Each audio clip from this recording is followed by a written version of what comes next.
What is up, family? It is your friendly neighborhood Blurred, the Fall of Marvel, back with a very long overdue, brand new movie review. This time, we are going to go ahead and tackle the highly, and I cannot stress this enough, highly anticipated sequel to the 2018 hit Black Panther, and of course, it is Black Panther Wakanda Forever.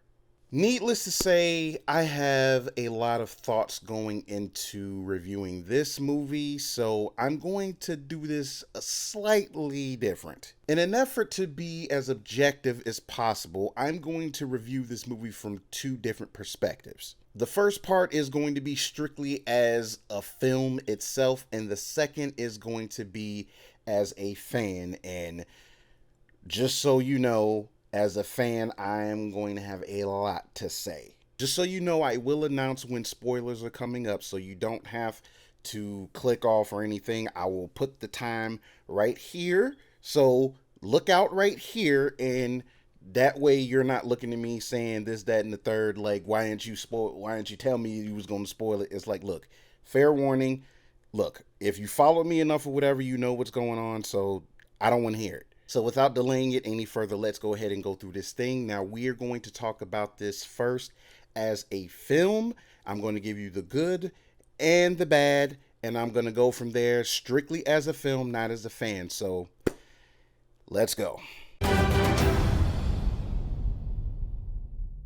A huge positive that I have with this movie is, once again, they definitely deliver with the cultural aspects of the characters, where they originate from, and really bringing that to the forefront with the characters, why it means so much, and what their motivations are. So, just like the first film, which you guys know I absolutely loved, I think that is something that this movie excels at once again.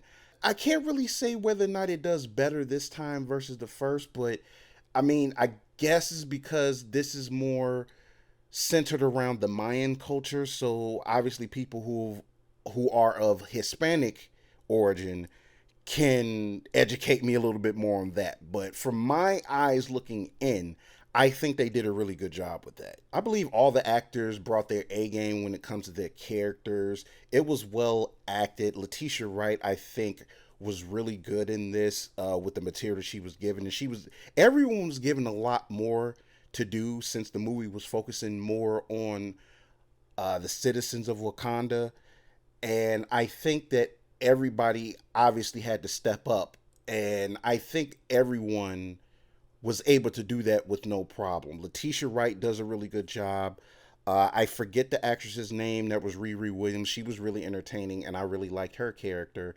Uh, I I'm not gonna butcher the man's name, but the actor that plays Namor, however you want to pronounce it, he was really good in this. Angela Bassett, of course, Winston Duke. Everybody brings their A game in this film. Denai Guerrera and as Okoye, it's just I just you can't fault anyone's acting ability in this movie. And to piggyback on that, you believe in these characters, much like you did in the first film. And needless to say, we get more of really good acting. So definitely no problems there. The special effects in this were A plus, so they definitely spent a lot more time on it compared to the first film. I know that was one of the criticisms before, but they definitely brought it for this film and really polished a lot of those really spectacle scenes, and it was believable. Like, the water effects were crazy, and it was seamless enough to where you bought into it, and you can't really ask for any more than that. And I also have to get kudos to the action scenes, which were really hard hitting, to say the least, and there was a lot of emotion tied to a lot of the action scenes. There were fun. There was times where it was fun, other times where it was tense, and things of that nature. And I think it hits those beats really well. So I think that's pretty much it for my positives as a film. So those are definitely things that they got right. As far as negatives go, I will say that the movie was evenly paced. It was really slow at times, but with obvious certain things that they wanted to touch on, like the movie kind of had to slow down a little bit. So compared to the first one, it is essentially a slower moving movie. So that's going to detract some people a little bit more. And that's not really so much the issue, so much as I think some story beats can be really clunky in ways because again there are things that they add in the film that I feel could have been better addressed, and it kind of takes you out of the moment a little bit because they focus so much on one aspect of it and then they try to add the other aspects of it to kind of continue the story, but it's a thing that they have to keep circling around, and sometimes it just got to the point where it was just unnecessarily heavy-handed. You can buy into the motivations of the characters, but I do feel that there are some aspects up to this point, since it's ending this current phase, they didn't really address a lot of things that's been going on up to this point that essentially had worldwide consequences in a way.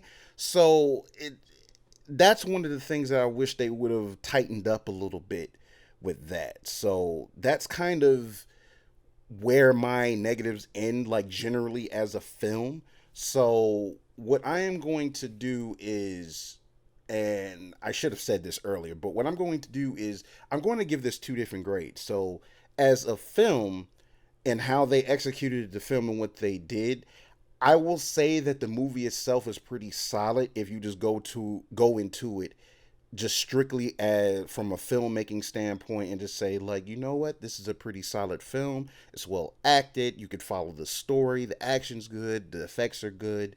So with that being said, as a film grade, I want to say that I want to give this movie a 7.5. I will say it teeter totters between a 7.5 and an 8, but I think on average I'd say it's a 7.5 because given what Ryan Coogler had to do with his back being up against the wall and trying to craft a whole different story than he originally had, I think he did a good enough job, and their heart was definitely in the right place, and there was, you can't really say that they weren't really trying. But as a film, I do think that the effort was there and there was a lot to pull off. And given the workload that he had, I think he did a good job in that aspect. Now we're going to attack this as a fan. So, again, we're going to go through some cool things as a fan, some things I did not like, and yeah, let's just go ahead and hit it. So, one of the things I really do enjoy about this movie that there are some pretty cool callbacks to Black Panther lore and some suit designs and things like that. So, of course, with these movies, you're going to expect some type of callback to a comic book or even the previous movie, this, that, and the third. So, suit designs was cool when they introduced Riri Williams and we got a chance to see the suit that she builds. It's very much reminiscent of one of the designs that she had in the comic book, and I believe they don't really all the way mention it, but it's kind of obvious that she goes to MIT, which of course is Tony Stark's alma mater. So it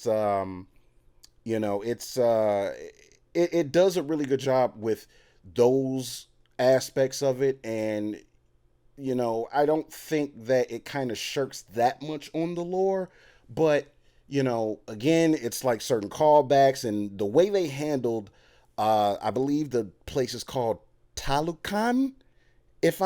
I'm sorry if I butchered that, but I've been having a hard time trying to remember these words. Basically, this version of Atlantis. I really do think that the way they handled that legend in this movie was really cool, and the way they kind of break down Namor's origin in this and really adding that cultural aspect of it or whatever, I thought that was really dope and a really welcome change to that character. And I'm not gonna retread all the stuff that I said that was cool with the action and effects and all that, whatever. Like I'm not gonna regurgitate that, uh, but like I said, I had fun in those aspects.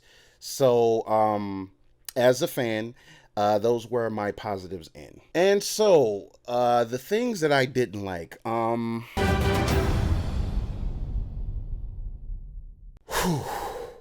as much of a heavy load that they were under to do this story, I did not like the way they handled. It's like I both love and hate the tribute that they gave Chadwick in this. Given that I haven't shared my view on the whole whether they should have recasted T'Challa or not or anything like that, for the most part I've been indifferent up until I saw the first trailer, I would say. At that point, I was kind of concerned about what going into this movie. And the thing is, after seeing the movie, it was just one of those things where even though they do some really cool things in there and they bring other characters to the forefront and how events played out in this story, I can't help to feel that T'Challa just should have been there. So that being said, I'm definitely in the camp that on some level they should have just recasted T'Challa. Was it beautiful? Yes, but it was also flawed. And I can't help but feeling very conflicted coming out of this thing. And that's really not how I wanted to feel coming out of this movie. Real talk. I really came out of it thinking like, guys, why did y'all do that? Just why? So with all that said, I'm just going to give my fan grade of this movie. And as difficult as it was to say this, I cannot be untrue about how I felt. And as a fan, I have to give this movie a 4.5. That was not a score that I took lightly because, again, there were things that I loved about the film, but also things that I hated about the film. And I can't help but feel disappointed with the route that they took with this. So, I gotta be real with it. From a fan standpoint, it may upset you. If you go into watching it as a film and taking it for what it is, I am not gonna say it's a bad film. Like, it's definitely a good film to watch. You can still be entertained by it, but it's something that comes with a heavy toll, and it's just something you got to judge for yourself. So I'm not going to spend too much time on spoilers, but I'm just going to say right off the bat that, uh, yeah, um, the beginning of this movie upset me because it begins with them trying to save T'Challa from a mysterious illness. And of course, we don't see T'Challa at all because, whatever. And it all goes with Shuri trying to recreate the heart shaped herb, which, of course, Killmonger burned all of in the previous movie.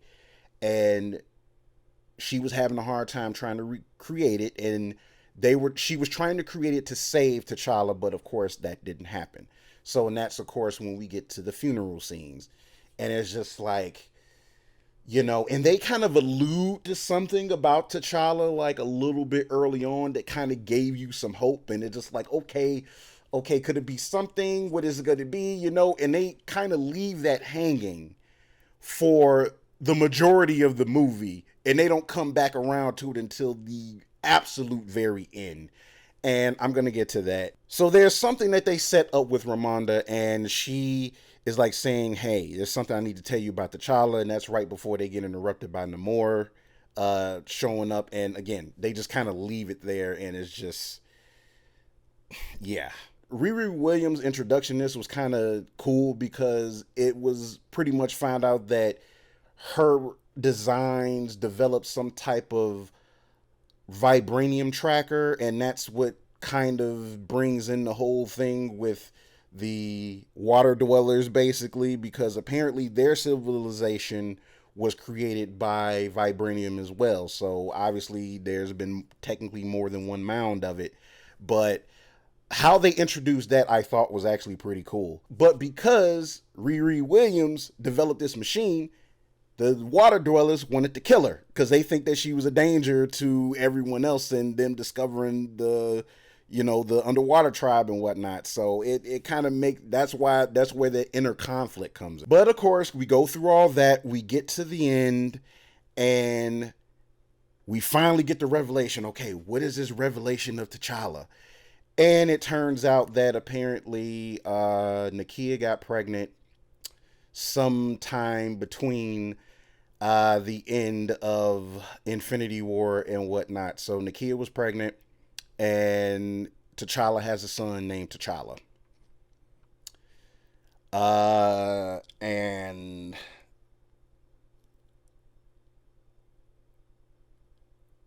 I don't like that. I just simply don't. The movie goes through these beats where Ramonda and Shuri are, of course, still grieving over T'Challa's loss and all this stuff. And it's like, dude, you guys can't be any more final than this. So you guys literally decided to kill off an important character and give him a son with the same name.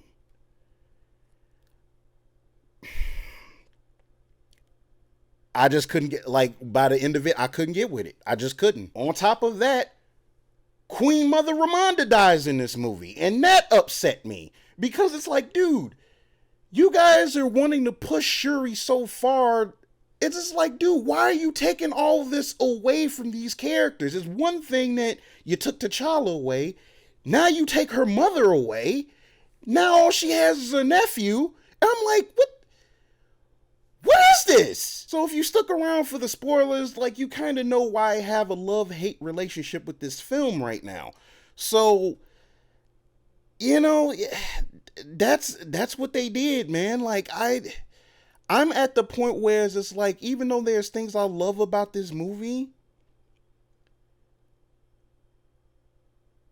I hate that they did this. I also feel like at this point, Ryan Coogler should have just never made this movie, or if they just should have just did something different, because it's like, as a fan, as much as I want to love this as a fan, I can't love it completely. It's impossible. If they decide to retroactively address it later, which they very well could, okay, fine, but it's always going to be one of those things in the back of my mind where I feel like you guys shouldn't have done it in the first place. So guys, that does it for my review of this movie. All I can say is, if you avoided spoilers, you still plan on seeing it, I still say see it and judge it for yourself, because you could go into the movie feeling a different kind of way. At the same time, this is going to be a very heavy movie to watch for obvious reasons. But hey, that's just my take on it, and there you go. I appreciate you sticking around this long for my review. Go ahead and tickle that subscribe button and whatnot. You can share, leave a comment, all that stuff. I enjoy interacting with everybody, so long as you're not being a butthead, which, you know, people tend to do these days, but that's neither here nor there. Like, subscribe, share, all that wonderful things, and I will see you in the next one. Until then, follow my advice to go nerd, but nerd responsibly. I almost couldn't talk, but whatever. This is your boy, The Fall of Marvel. I will check you guys later. Take care. Be safe. Happy holidays.